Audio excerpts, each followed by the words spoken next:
Aujourd'hui, je vais vous parler de 5 erreurs à éviter lorsque vous voulez commencer le business de l'agriculture. Certaines parmi ces erreurs, je les ai commises, donc je vous les communique pour qu'à votre tour, vous puissiez les éviter.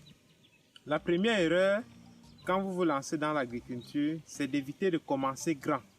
Certains, peut-être parce qu'ils ont beaucoup de moyens ou pour toute autre raison, commencent les cultures avec 50, 100 hectares. D'autres, quand ils sont au niveau de l'élevage, peuvent commencer les poulets par exemple avec 5 000 ou 10 000.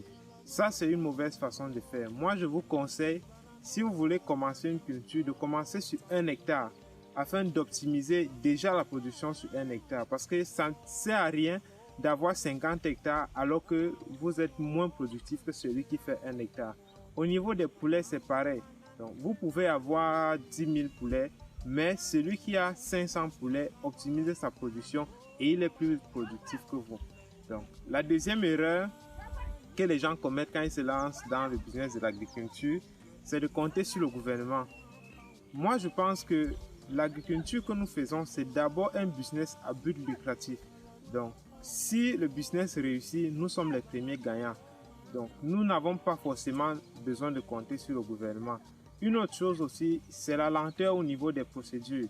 Vous pouvez engager une procédure d'accompagnement ou de financement au niveau du gouvernement et puis ça prend 2 ans voire 3 ans pour qu'on puisse vous financer au cas où on vous finance.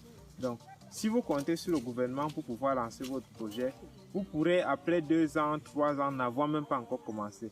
Donc, commencez votre projet. Si entre-temps vous avez un accompagnement du gouvernement, tant mieux. Mais si vous n'avez pas, continuez votre projet.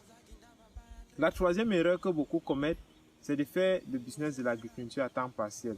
Certains se disent qu'il suffit de rester gaillardement dans leur bureau climatisé en ville et puis d'envoyer de l'argent pour qu'on puisse les faire de l'agriculture.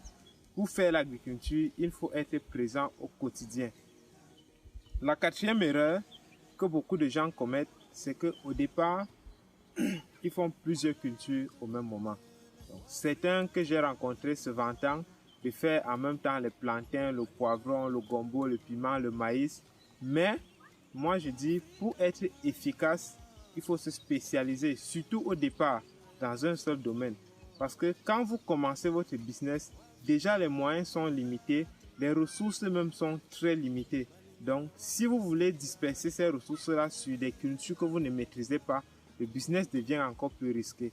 Donc, allouez ces ressources-là de manière efficace sur une culture et rassurez-vous que vous maîtrisez cette culture-là avant de pouvoir passer à une autre culture. Enfin maintenant, l'erreur que d'autres gens commettent aussi lorsqu'ils veulent se lancer dans l'agriculture, c'est de confier leur projet à un ami ou à un membre de la famille. Ça, c'est quelque chose que les gars de la diaspora aiment bien faire. Mais le piège ici, c'est que comme je vous dis, quand vous commencez un projet agricole, c'est un peu comme quand vous venez de donner naissance à un enfant. Vous ne pouvez pas confier votre bébé de 2 jours ou de 2 mois à un membre de la famille. Donc, il faut que vous-même vous soyez là pour suivre votre projet. Vous êtes le seul qui avait la vision de ce projet et vous êtes le seul qui connaissait comment est-ce que vous allez mener ce projet à bon. Et il faut absolument que vous soyez là au début. Un autre piège aussi de cette erreur, c'est que vous risquez de vous faire escroquer par les membres de vos familles ou par vos amis. Beaucoup de nous connaissent des gens qui ont eu à donner de l'argent en finançant des projets qui reviennent 1 an voire 2 ans après et qui se rendent compte que le projet n'a même pas encore bougé d'un mot. Donc pour éviter cela, au début, vous devez être présent et vous rassurer que votre projet décolle comme il le faut afin de ne pas pouvoir vous retrouver en larmes après. Donc merci d'avoir écouté cette vidéo, j'espère que vous avez apprécié. Si vous avez aimé, n'oubliez pas de cliquer en bas, commenter aussi et partager pour vos amis qui veulent s'investir dans l'agriculture. Rendez-vous au sommet.